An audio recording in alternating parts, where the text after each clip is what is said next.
መርሐባ እና ሴት ልጅ እንዴት ወታ እንድትናገር ወይም ደግሞ ለምን ትፈቅዳለህ የሚል ጽሁፍ ከታች ተጽፏል አሉን። ያላየሁትም መርሐባ አይታችኋል? አይተናል ብሎ አይታችሁ ከሆነ እንድመልስ ማለት ነው።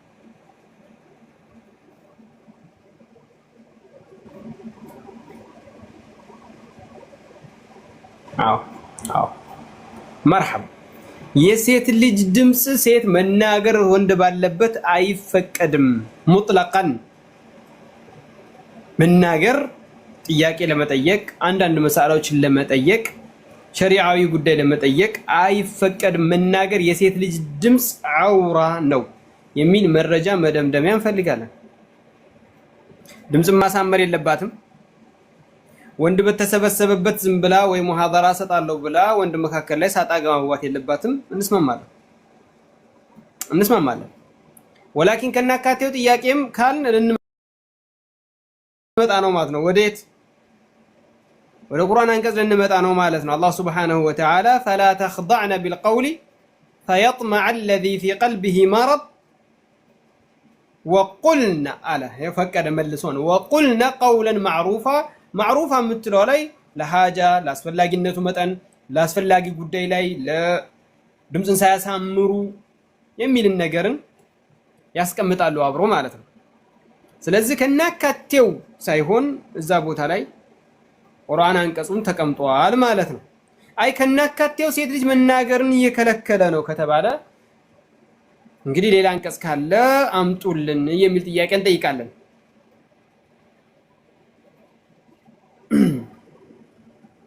አንደኛ ማለት ነው። ሁለተኛ ደግሞ ነብዩ ሰለላሁ ዐለይሂ ወሰለም ሱሐቦች ባሉበት ሴቶች ጥያቄ ይጠይቃሉ፣ ነብያችን ይመልሳሉ። ስለዚህ ነብዩ ሰለላሁ ዐለይሂ ወሰለም እዛ ቦታ ላይ ያ ነገር መከሰቱ የሚፈቀድ ነው ማለት ነው። ነገር ግን ደግሞ ይሄንን ደግሞ በር ተከፍቶ በቃ ሴቶችም እንደ ወንድ ሙሐደራ ላይም ሆነ ትምህርት ላይም በማስተማርም ሆነ ይጠመዱ ለማለት ደግሞ ሲመጣ ላ ምን አይነ ለኩም እንላቸዋለን። ምን አይነ ለኩም هذا አንድ ነገር ሁዱድ الشرع ላይ ነው የሚቀመጠው እንጂ እንደው ዝም ብሎ መፈንጨትም አይቻልም። ለምን ከተባለ ነብዩ ሰለላሁ ዐለይሂ ወሰለም ይሄ ሴቶች እንዲጠይቁት የፈቀደ ነብይ ነገር ግን ዚክር እንኳን ወይም ደግሞ ኢማም እንኳን ሶላት ላይ የሆነ ስህተት ከተገኘበት እንድታጨበጭብ እንጂ ተስቢህ እንዳትል ከለከሏት። ምክንያቱም በሌላ መንገድ መዝጋት ስለምትችል ማለት ነው። ያንን የዛን የኢማምን ስህተት በኢሻራ በተለያየ ድምጾች ያንን በር መዝጋት ትችላለች። ሱብሃንአላህ እንድትል አልተፈቀደላትም። ያው ነብይ ነው አለይሂ ሰላቱ ወሰላም ያቺ ሴት መታ እኒ ወሀብቱ ለከ ነፍስ ስትል ሰዎች በነበሩበት ስትናገር ነበረችው ማለት ነው። አይሻ ረዲየላሁ ዐንሃ ሰዎች እንደሚሉት ወይም ደግሞ አንዳንድ ሰዎች የአይሻን ክብር ረግጠው የሚመጡ ባለጌዎች አሉ። ላሙአኸዛ አይሻ ረዲየላሁ ዐንሃን ክብሯን ረግጠው የሚመጡ ባለጌዎች አሉ። የነሱን መፈንጨት፣ የነሱን በአደባባይ ላይ መዝለል፣ የነሱን እንደፈለጉ ሳጣ ገባ ወንድ ጋር መግባትን አይሻ ጋር ሊያመሳስሉ ይመጣሉ። ከላ ወላሂ አይሻ በሪአቱ ሚማ ተፈዐሉነሁ አንቱም ወላሂ አለዚ ላ ኢላሀ ገይሩሁ ወላ ረበ ሲዋህ። አይሻ እናንተ ከምታደርጉት በጣም የጸዳች ናት። ረዲየላሁ ዐንሃ ወአርዳሃ።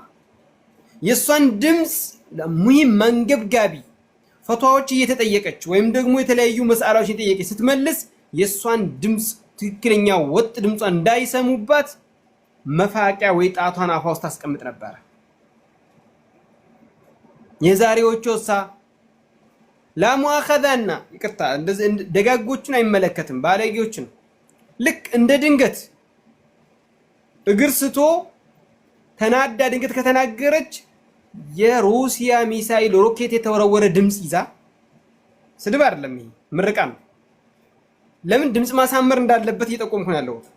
ነገር ግን ልክ ወንድ ባለበት ቦታ ላይ ስታወራ ደግሞ ላ ሐውለ ወላ ቁወተ ኢላ ቢላሂል አልዓሊዩል ዐዚም ከሰይፍ የቀጠነ የሰላ ንግግርን ከመርፌ ስስ የሆነ ቃላቶችን ትሰነዝራለች። ያኔ በጣም ድምጿን አለስልሳው ማለት ነው።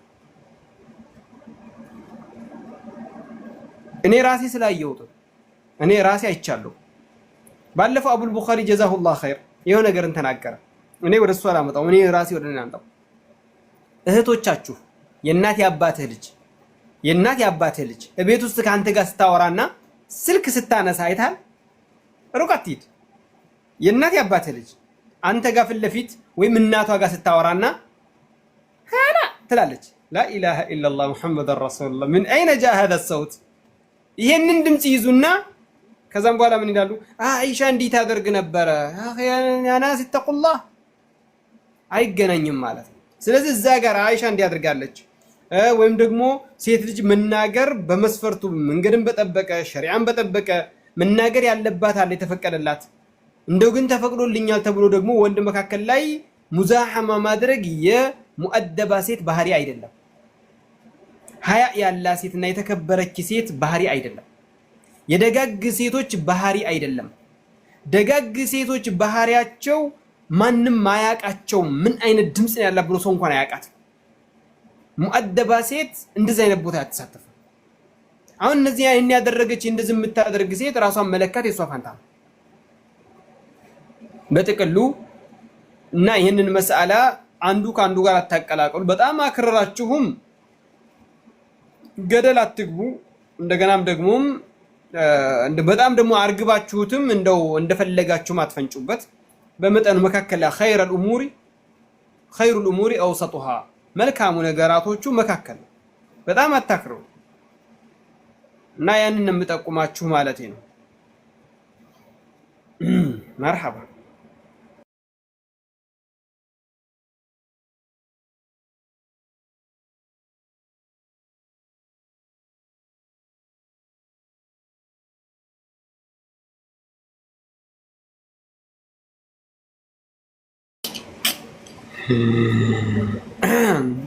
መቼም ሴት ነው ወንድ ነው ብቻ አድርገልኝ። ምክንያቱም ልናገር ነው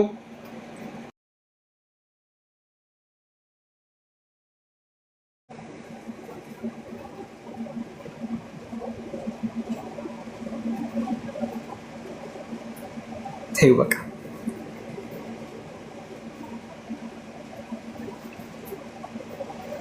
ታያቸው ምንም ይሁን ታያቸው። ልብ በሉ አያው ቁርአን አንቀጽ ያ ይሁን አላህ Subhanahu Wa Ta'ala ምንድነው ያለው? ያ ኒሳእ ነብይ ኢብኑ ሐሰን አስገቡልኝ ይወርላል። ያ ኒሳእ ነብይ ለስቱና በነገራችን ማለት ወንድም እህቶቼ እኔ እንደዚህ አይነት ይሄንን መሳላ ብዙ ጊዜ ይነገርበታል። ግን መሳላ ሲነሳ ደግሞ መናገር መስፈርት ያለ ነው እንጂ የመሳላ ሁሌ የሚፋጭበት ጉዳይ አይደለም። ይሄ ሁሌም ዛሬም ነገም የምንፋጭበት ጉዳይ አይደለም። ወላኪን እዚህ ጋር የምነግራችሁ አንድ ሰው እንደዚህ አይነት ነገራቶችን አምጥቶ የሆነ ነገርን ደርሙሶ ሊሄድ ሲፈልግ ማስቆም ግዴታ ነው። ይሄ ቁርአን አንቀጽ ለነብዩ ሴቶች ነው የወረደዋል። አላሁ Subhanahu Wa Ta'ala ያ ኒሳእ ነብይ ለስቱነ ከአሐድ ሚነ ኒሳኢ ኢን ተቀይቱና የነብዩን ሰለላሁ ዐለይሂ ወሰለም ባለቤትን ማግባት ማን ይፈቀድለታል? የነብዩን ሰለላሁ ዐለይሂ ወሰለም ባለቤትን ማግባት ማን ይችላታል? ማንም ይፈቀድለታል?